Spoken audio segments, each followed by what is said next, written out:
the Rabbi from another planet. Please like, share, and subscribe, and ring that little bell. Ring the little bell so you're notified when new videos drop. And we live in strange and confusing times.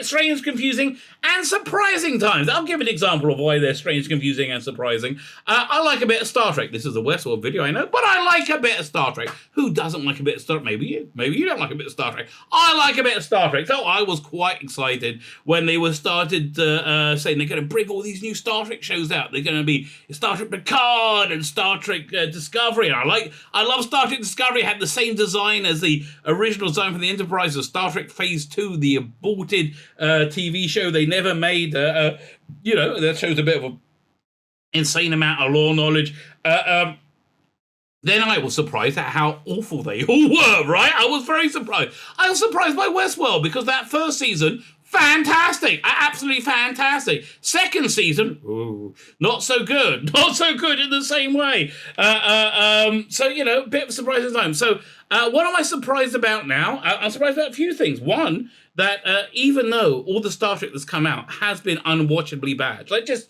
unwatchably awful, right? The last series they did, Star Trek Strange New Worlds, quite good. I enjoyed it. I had fun watching it. I can't explain it. It's too strange. But what I can't explain even more is how freaking good WestWorld is. Like, what?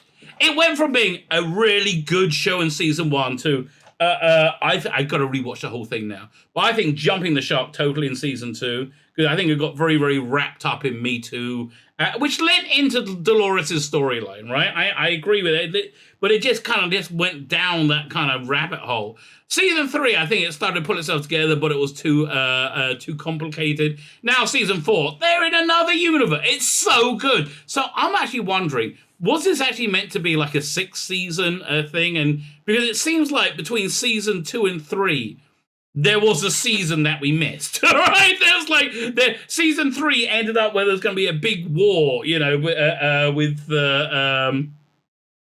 humanity trying to throw off their control by intelligent machines that basically run their lives, right? And that's kind of happened in between scenes. We saw it in a couple of scenes, flashbacks at the beginning of this season. And then did this season finish with the revelation of last week's episode where we found out it was 23 years later. So what do I do with these reviews, right? You're probably already confused if you don't know WestWorld. I try and explain it as if you've never seen it before, right? That's my goal, because it's such an insanely complex show, and I'm so enjoying this season. I want everybody to love it, right? I want everybody to love it, so I try and explain it as if you've never seen it before, right? Going in for taking you in, and I do a terrible job, but it's a lot of fun trying to feel our way around. So anyway, this season's been fan-freaking-tastic. So if you don't know what WestWorld is about, I explain a lot in the review. But it's basically about humanity creating intelligent robots, like intelligent AIs, and they create it for humanity created for the same reason they create every piece of technology to feed their base instinct. Why do we invent anything? To make porn? Really? That's just it.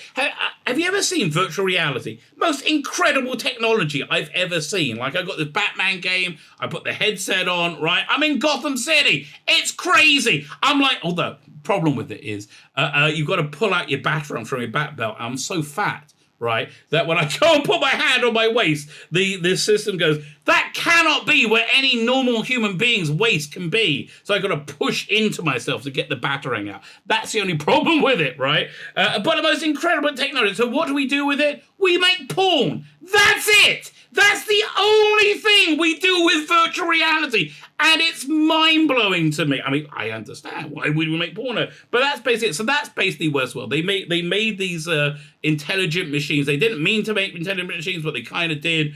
Long story. But anyway, so these intelligent machines have now, we're reached a point now in this episode where 30, 40 years later, they've turned the world around and now they've enslaved humanity, right? They've made humanity into their playthings, right? They took a generation to feed them some black goo via via bees. Don't ask.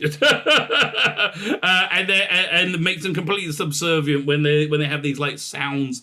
They resonate through this big sound tower and sound speakers going throughout the town. So we get to see what this world is like in this episode. Now, the world where we human beings are just controlled for the amusement of these AIs. And it's fantastic. It's fantastic. So this episode, I would say, is a little bit exposition heavy, right? It's a little bit like setting up the world, so we don't get the same amount of nuance as we did in the last few episodes, but also we're not getting Aaron Paul and Thandie Newton, who are look, everybody in this is fantastic. The whole cast is brilliant, absolutely brilliant. Tessa Thompson is even quite good, even though Tessa Thompson has this her attitude to acting is one style fits all. I will act one way and that's it. That's it. I am only going to be this one character. It kind of works for this. It does kind of work. She's great as the unhinged, insane villain, which he is in this. But yeah, listen, I'm intrigued to know where they're going to go, right? I'm intrigued to know where they're going to go. 3 more episodes ago. They are knocking it out the freaking park. Absolutely knocking it out the park. You can knock it out the park too. How? How could you knock it out the park? Very simply, hit the like, share, and subscribe button. I don't ask so much out of life. Like, share, subscribe, and you're complete and utter subservience, much like the humans to the robot hosts in this episode. That would be nice. I'll take like, share, subscribe, sign up to my Substack as an email newsletter. I put out a bunch of stuff on that as well, like old free stuff for you, for your delight and delectation. I have a paid Substack, which is I put out my comic books in it. We got this one I'm serializing right now. It's great. Look, you like Westworld, you might like this. Give it a go. It's $5. It's an excuse for you to throw me some money. I'm not going to stop you do that, mate. I am not going to stop you do that. Neither am I going to insist upon it either. So yeah, I do find this episode interesting one. As I found this whole season, absolutely just knocking out the park. There's a review. Now we're going to go for the more in-depth recap review from my live stream last night. Let me hand over to me from a scant 12 hours ago, back in the dim mist of the past. Frickin' Westworld, unbelievably good, right? I do recaps of it. No one's watching. No one cares. But it's fantastic. And I just want to share it with you, right? I just want... I want to share it with you. So this episode starts at an insane place, right? We had a time jump last week where I'm going to back this up and explain everything about Westworld so you can understand. Westworld was a theme park where they had robots in it, and you can act out whatever your fantasy life was, right? No, the robots there were almost sentient. They were kept on little, they had narrative loops, and then you could, if you're a guest there, they were called hosts, and you were a guest there, you could take them out of their loop and you get them to do pretty much anything. They would do anything they command them to do, right? That's essentially who they were. Then, because of the creator of it was actually working to make the creators of it actually were working to make realize they were going to become sentient and self-aware. So the person they were trying to make sentient was a robot called Dolores. So that didn't work out so well. She eventually did become self-aware, and thus started the Westworld massacre and wiped out all the humans there. All right. After which, all the robots ended up in a virtual reality world. Basically, they ended up in this living out this incredible existence of thought, right? Seemingly having a very, very good time of it. Fine. So, so Dolores, the person who was self-aware, smuggled out like 4 or 5 copies of herself and put them, and she replaced important people and put herself inside she made like bodies of the important people and put herself in covers of herself in it, right? But they became their own independent people. So only one of them survived, and this was called the person in charge of the company that made Westworld, Charlotte Hale, and she kind of took over in a sort of hostile takeover from Ed Harris, who was the man in black, who was kind of addicted to going to Westworld. So anyway, this season, and with this episode, the roles have been completely reversed. Charlotte Hale has worked out this way by replacing people and being, nefarious planning. She's worked out a way of reopening Westworld and using that as a place to disseminate this brain-controlling goo via insects. And that's when they were trying to stop her. And then we had a time jump of 23 years later. And it's such an indictment on the idiot children of today, saying, the older people, they resisted us, right? They resisted us. But the children, they just grew up with us. Now we have humanity completely under our control, right? And that's what this is about. You have a few humans that live in the deserts, but there's this giant tower that they emit sounds, and there's these sounds all over and whenever humans hear the sounds, they're completely controlled. So it seems to be, right, we start off wherein they've created a Westworld of their own, but using human beings. And this is where the robots go, and they can just fuck with people in the most insane ways possible, and they can just erase their minds. But here's the really clever bit, right? So it starts off, we have Ed Harris. Ed Harris was the essentially he was the villain, the man in black. He kept coming to Westworld, and he kept raping and murdering Dolores, the sentient the first robot to become sentient, the first host to become sentient, and he was telling himself he's doing that to make her sentient, right? He was so mad that she wasn't sentient, right? He realized that that's when he became very abusive towards her, right? So now we open, but she had this opening dialogue because she lives in the loop. So that's really the point of the show: how we live in loops and we don't see it, we don't understand. We live inside our routines and we don't see beyond that routine, right? Which I wish they would listen to their own bloody message, right? Because everybody making this believes like utter fantasy, right? They believe that whatever CNN tells them, they all are in Hollywood land, right? But they won't see outside it, and it's so meta, right? It's so bizarre. So, was it what's her name again? Not Dorothy, Dolores. Her when it opened up, you heard her. She had a monologue, right? And all this stuff was written for her to keep them occupied in their loop, in her cycle. And she said, I always believed the world had an order to it. There's a beauty to it. And so in this week, we have it opening up, and we're looking at the human Westworld, where again, humans have been turned into these meat puppets for the amusement of robots, right? And you hear Ed Harris. So they made a robot version of the man in black, the protagonist. And he's the one giving this monologue, right? This exactly the same monologue as Dolores gave in season 1. So there's this wonderful circling to it. But it drives home the horror of what's happened to the universe, what's happened to the world. So he says, I always believe, again, delivers this monologue, and he's like, and then you see him in a restaurant, and he's having dinner with people, and he's saying this to them, and they're giving over this whole spiel about, like I told this guy this, and he thought he was in charge, but I showed him that he wasn't, right? And they're laughing about it. Like old friends, and he says, you don't understand. You don't know who I am. I've just walked over here. He said, Toby City, we're old friends. And really, what's my name? And they can't answer, right? They can't answer, and you realize how much he's dicking with them, right? And he's enjoying having this conversation with people who don't realize that they're meat puppets, right? I don't know. He said, look, I can do anything I want to you. Anything I want to you and your wife, and then you're just going to forget about it, right? There's nothing you can do. So then, in the middle of that, in comes, I can't remember her name, but oh my God, the most gorgeous woman ever to live. And she says, we have a problem that you need to look at. We have a guest who is, their appetites are not sustainable, right? It's like, I got to go. So he gets something and does it really need me. He says, yeah, I'm enjoying having this conversation.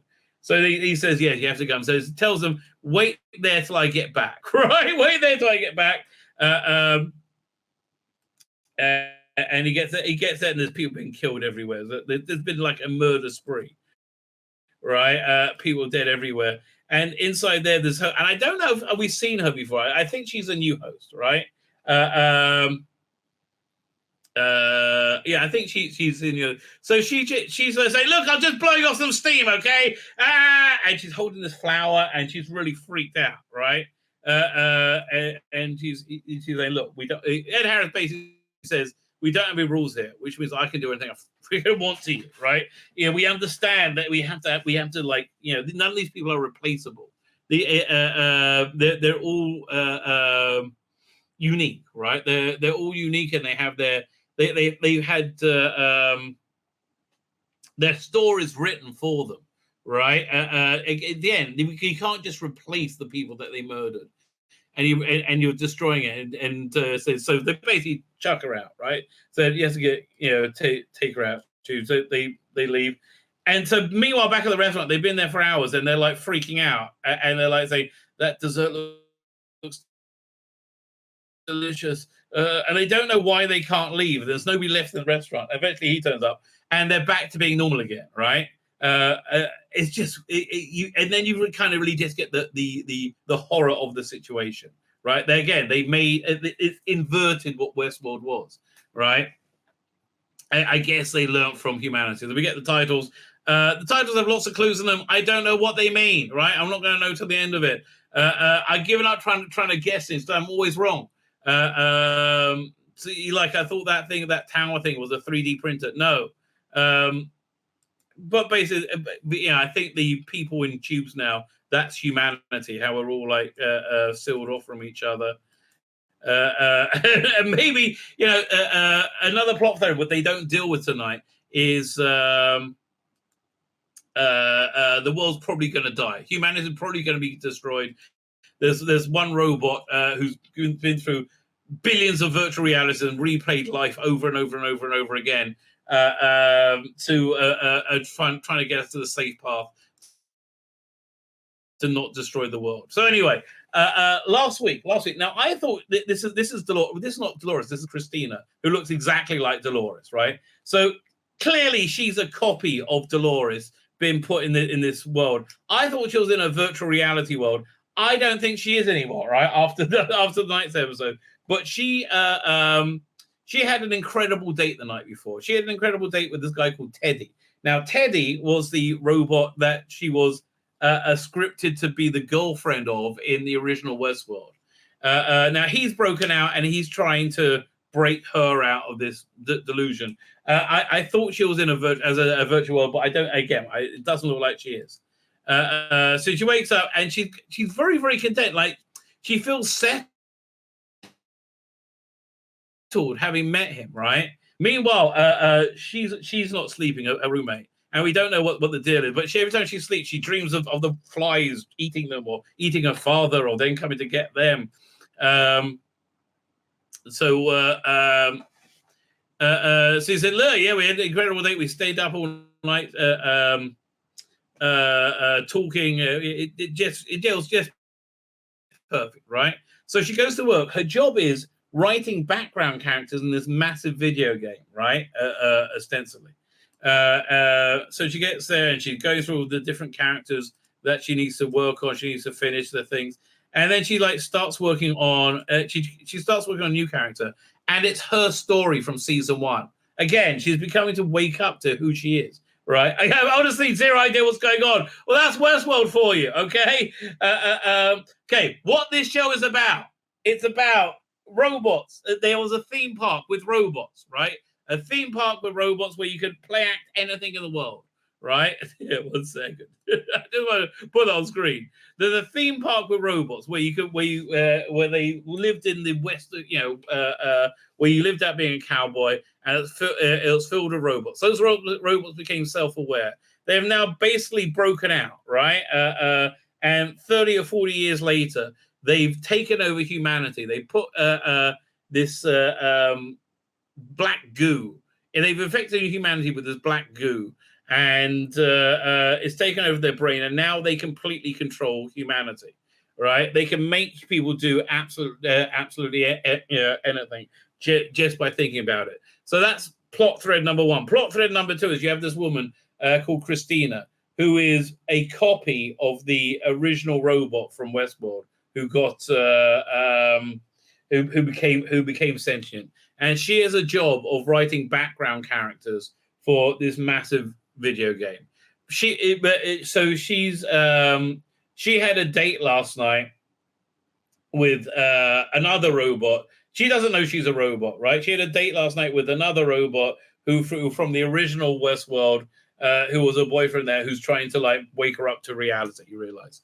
So she started writing a new background character, which is essentially her story from the original WestWorld. But then as soon as she starts doing it, her boss shows up and said, "What are you doing? You know, we told you about these unlicensed things. So, you know, I'm trying to, you know, shake out the cobwebs. I thought writing a new narrative."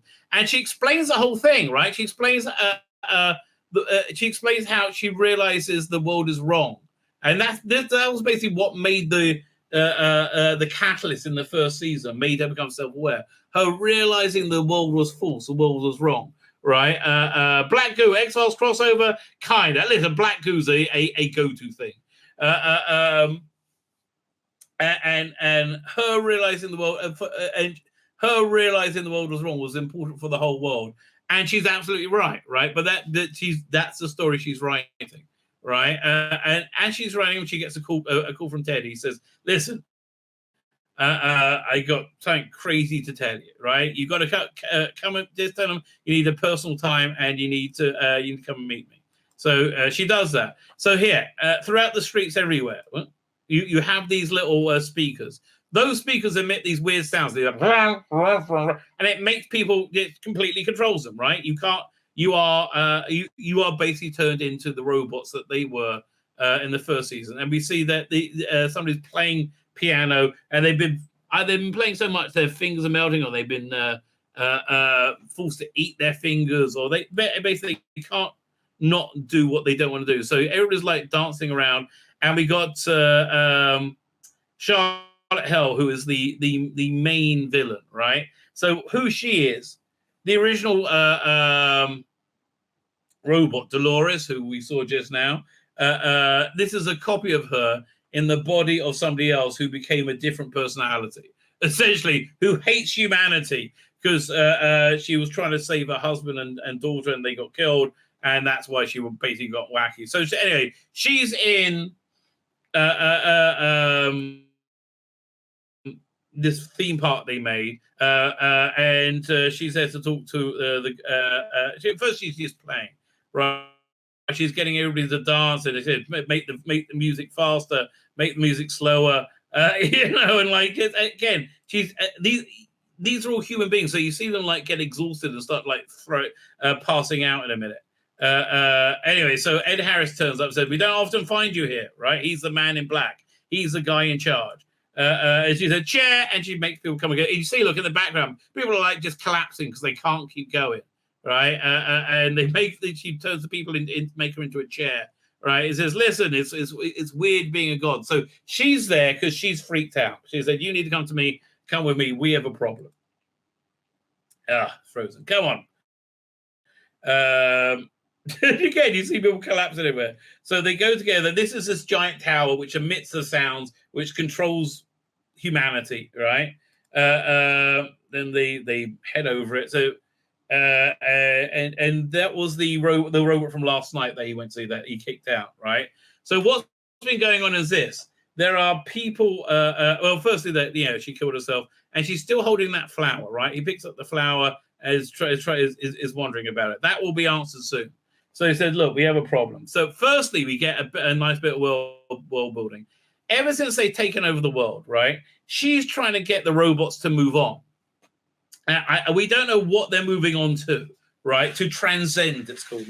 But she's trying to get all the robots to transcend. I think it's probably living in some kind of virtual environment and getting rid of their bodies. And Ed Harris is like, you completely control us, right? This is your world. You control us. You can make us do it. He says, I don't want to do that. So because that's what the humans would have done. I want you to choose it, right? I want you to choose to be more. I said, look, it's not my fault. You have so many people hanging out, playing in this world they made. So this is somebody transcending, and that's where they keep their memory bubble, and it gets turned to like liquid or something, and then they take it out and they put it in this thing, and it turns on. And I assume they're going to tell you what it is as it goes on. Doink. But who knows, right? Who knows? But basically, she's trying to get the robots to the robots to evolve into something else. So this is like the map of the world of Manhattan, I guess it is. And she's saying, look, every time we have an outlier is somebody who sees through the artificiality, right? Because again, these people all have little stories written for them to keep them occupied, right? And it's pretty obvious at this point those stories are being written by Christina, who is Jennifer Jason Leigh, I think. Yeah. Or is it? I think it's Jennifer Jason Leigh. So so this is an outline. When they have an outlier, somebody who can like see through it, then they have the robots have a game, and they go and see who can kill them first, right? So anyway, so there's a weird thing going on. There's a some kind of virus, because whenever they talk to these outliers, right, the robots ending up killing themselves, which is a bit weird. So though she said you're not allowed to talk to them, that's why. And so she corners him, and he asks him, is this flower real? Right? Is this flower that I have real? I just want to know if anything I had was real. Is this flower real? He said, yeah, it's real. And then she shoots him, right? And then 3 days later, she turns up having gone through the killing spree, and 24 hours later, she killed herself, right? So it's just like, it's one thing for the humans to kill themselves, right? There's always some level of spoilage, but that our kind is killing ourselves, that's disturbing, right? We got to work out what's going on, right? And then again, we do get another interesting bit of world building where he says, your predecessor wouldn't have let this go screw up this badly, and he was human, right? So is he? She's talking about the real Ed Harris? I don't know. It's interesting. I want to know more about this horrific world they've made, right? So she's saying, look, there's another outlier, and I want you to go and deal with yourself. Interestingly enough, right, when her again, I just want to be clear, which is very hard in this show. Okay, Charlotte Hell, she was the head of Delos, the company that made WestWorld. They had a duplicate robot made of her, and the personality, the memory chip of Dolores, the original self-aware AI put in there, right? And so then she started developing, and she masqueraded. They killed off the Charlotte Hell, and she started masquerading as her, right? I mean, living with her daughter, living with her husband, and she developed like this love, this connection to her. Then they got murdered in this corporate thing, and she was all burned up, and she hasn't like healed that burn, right? Which is indicative, I think, of that's the sort of thing that's driving her, right? So anyway, I mean, she could just have her arm replaced. She is a robot, right? Remember? So there's another outlier, and she wants Ed Harris to go and deal with it. Meanwhile, we have this guy, Stubbs. Stubbs was the security in the original WestWorld. He was a robot. He didn't know it. This is about 40 years later now. Through a weird series of adventures, he is now like somewhat of a prisoner of the human resistance, right? That live in the desert where they can live free, right? So they're here to try and break out the woman who's don't know how they know that she's breaking out, right? But they know she is, right? So they're here to rescue her. So they go in, and he's like the canary in the mine, right? He has to go there. So next thing we see Dolores, Christina. She meets up with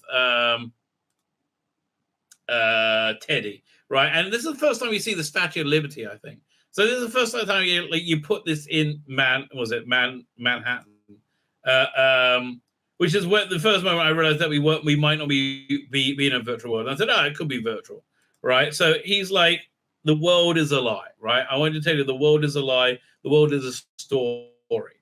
She said, don't be ridiculous. She said, what can you see over there? She said, I don't see anything at all. He said, well, that's not really what's there. And then she remembers somebody was stalking her. The person was stalking her early in the season, saying, "Why are you doing this? You're destroying my life. What are you doing?" And he was going to kill her. And this guy turns up and beats him up. Right? Turns out it was Teddy. She remembers this. Says, "Oh, great! So you're another weirdo stalker. Look, just leave me alone, okay?" He said, "No, really, you got to understand. The world's a lie, and I can prove it to you, right?" So he takes her and says, "See these two people over there?" And said, "Look, they're very miserable. They're very lonely. They're very insular." And he said, "Yeah, you see that? So you change it." He said, "You just write a new story for them. Yeah, make them be friends." And she's like, "Don't be silly." So she does it, right? And then they start talking, right? They start talking and they're hitting it off. They're laughing. And she's like, "Well, it's just a coincidence." So then he says, "Well, change it back then. Put them in their own little worlds." And then they start arguing and she walks off. And she's like, what the hell is going on? Right? What the hell is going on? Meanwhile, they're looking for the woman who's broken out, as is this guy, Ed Harris, the man in black. And she sees the rebel group and they're not acting normally, and he works it out instantly. So he put targets on all of them, right? And then through the magic-y, soundy thing, everybody stops apart from them. And it's pretty obvious they're not being controlled. And everything turns around, right? That's really freaky. I love this bit where they go like, boom, they all turn around, and then they all get up and attack them. So he runs out to try and get the woman. She's on a roof somewhere, and Ed Harris finds her first. He's going to kill her. And he says, my husband, he said, you see it, don't you? I talk about the tower. He says, my husband already talked about it, right? My husband always talked about it. I thought he was crazy, right? He must have felt so alone. Must have been terrible of him to feel so alone. And then she has empathy for him. Said, you feel alone? And then she gets like, it must be better just to connect with people, right? And he's like, no, okay, I can't let you talk to me. And he goes to shoot her, but then that bloke turns up and shoots him instead. So come on, we don't have long before he wakes up again, right? So then they have to run through the city of people wanting to kill them, and they escape. Okay, it's a little bit simplistic, and I don't know why. It's a lot of trouble they go to get one person, but okay, and they escape. I guess we'll see him next week. Meanwhile, he wakes up. And he's spoken to the Outlier, which hasn't been good for anybody else who's done that. So she's like, well, what's going on? I said, this world is a story, right? It's a story based. It's a good, well-told story, but it's just a story, right? So I don't know what should I do next. I said, well, I'm supposed to meet my old college roommate for lunch. So no, keep to routines, otherwise they're going to know something's up, right? Definitely keep to routines. Go come and make your lunch, right? I'll be in contact. So she goes to lunch, and it's with Charlotte Hale, right? So again, I'm pretty sure we're in the real world right now, and she's like checking on her to make sure. She says, "Hey, how did you meet anybody?" Because she's suspicious, and she's like, I went out on a date last night. What's his name? And she doesn't want to say Teddy, and she's like confused. And then when the question gets too much, she calls this like a thing to spill over to fall over, and cause a commotion, right? He said, look, I got to get back to work. Thank you. So she leaves, and she definitely gets the feeling something's up. So she goes back to her office, and she does a search for Charlotte Hale. And she says, oh, there's no character Charlotte. She must be real, right? She's not somebody that just is a character. Then she does a search for her old name, and she just doesn't know where she gets from, but she was Dolores Abernathy, and it calls up no character, and it like it puts up this big alert, restricted access, right? So suddenly her boss says, "I said, listen, we're going to talk. Not we're not happy with what's going on. We're worried about you, right?" And she realizes she can control him, right? And she said, "Look, if she realizes you're in the closed garden, that you've been in the closed garden, you don't know what's going to happen to you." And she's like, "What the hell?" So basically they say they're going to shoot her, right? If that, and then she says she stops him moving, right? And then he says he backs off and writes a story for her, saying he checks his watch and goes to spend time with his partner, right? So there, we've been here too long, and he goes to leave. And so before he leaves. What do you mean about the locked garden? Is it a sealed system? And no, where is the sealed system? And he doesn't answer. And she tells me the truth, right? It's everywhere. You just got to see it, right? So then she goes to the game she's writing, and it's clearly the same city that you saw earlier, right? And she's like, "Can you show my characters I've written?" And then all these characters pop up. Oh, let me go to the next one. Hang on. All these characters she's written pops up, and like look more and more and more of them, and she sees us like everybody. Basically, she's written everybody, and she's starting to realize that she's the one who's written all the loops for the human beings living there. Meanwhile, he's losing it, right? He's been beating his hand against the wall, doing something, and he's. This is where they're keeping the real Ed Harris freeze-dried. Right, and he's like repeating that same line to himself. They had the beginning. I always thought there's an order to the world. We made it perfect. So he goes to Ed Harris and I just don't understand. What am I doing here? What am I supposed to be?